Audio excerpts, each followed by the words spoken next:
Supreme court की चौखट पर खड़े माता पिता अब निराश और हताश हैं।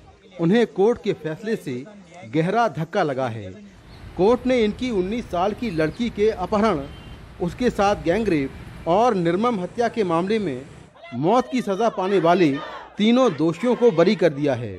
Justice Uday Umesh Lalit, justice S Ravindra Bhatt और जस्टिस बेला एम त्रिवेदी की बेंच ने फैसला सुनाया। ये तो बहुत बड़ा धक्का है जी।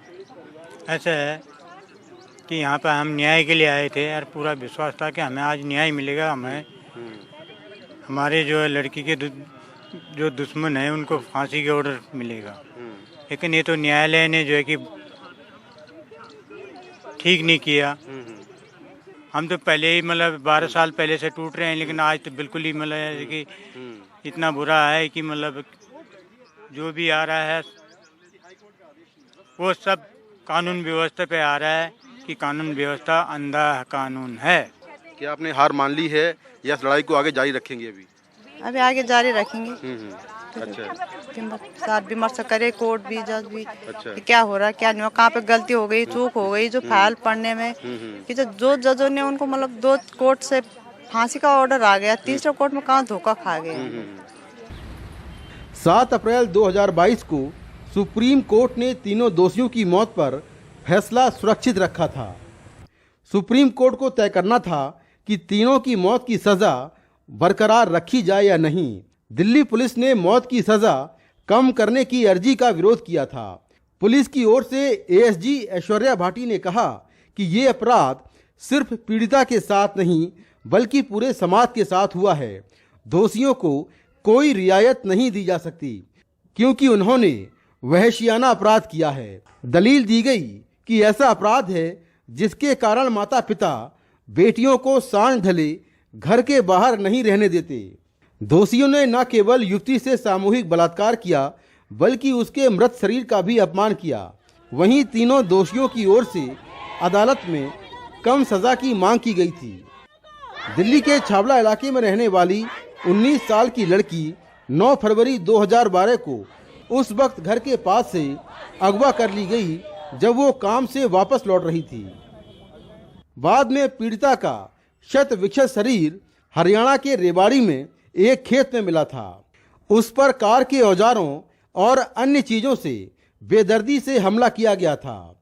उसकी गैंगरेप के बाद हत्या कर दी गई और शव को जलाने की कोशिश की गई थी। इस मामले में मृतक लड़की के पड़ोसी रवि, राहुल और विनोद को गिरफ्तार किया गया था। दिल्ली की द्वारका कोर्ट ने फरवरी 2014 में तीनों को बलात्कार और हत्या के लिए दोषी ठहराते हुए मौत की सजा सुनाई थी। 26 अगस्त 2014 को दिल्ली हाई कोर्ट ने भी मौत की सजा की पुष्टि करते हुए कहा कि वे शिकारी थे जो सड़कों पर घूम रहे थे और शिकार की तलाश में थे। तीनों दोषियों ने दिल्ली हाई कोर्ट के आदेश को सुप्रीम कोर्ट में चुनौती दी थी। सुप्रीम कोर्ट के फैसले पर सवाल भी खड़े हो रहे हैं। पहले तो मुझे यही आश्चर्य है कि एक फीमेल जज के मुंह से हमने फैसला सुना, और जब इससे पहले वाले जो मामले में सब जजेस ने 15-15 मिनट तक अपने पूरे जजेस के आधार दिए, फैसले के आधार, इसमें 2 सेकंड या 5 सेकंड भी नहीं लगे। उनने कहा हाई कोर्ट और निचली अदालत के रद्द किए जाते हैं और दे आर सेट फ्री, माने ये आज़ाद है। मैं तो आश्चर्यचकित थी कि मैंने सही सुना है कि नहीं। एटलीस्ट आधार देते, थोड़ा संतुष्टि होती। हाँ, जो आधार है वो आएंगे, हर फैसले में होते हैं। जैसे हमें डिटेल फैसला मिलता है हम रिव्यू पिटीशन फाइल करेंगे।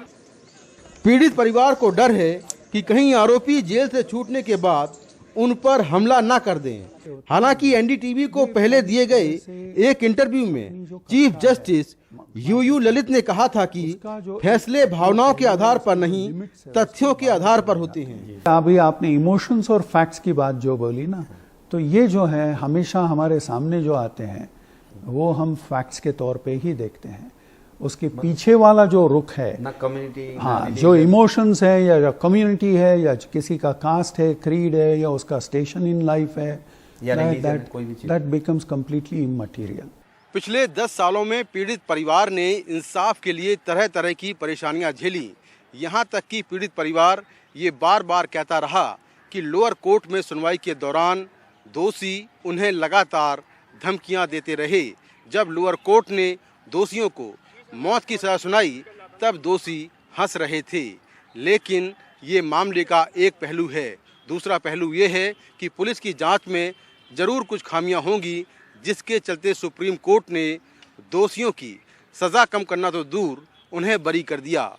नई दिल्ली से कैमरामैन मोहम्मद मुरसलीन और अपने सहयोगी आशीष भार्गव के साथ मैं मुकेश सिंह सेंगर, NDTV इंडिया।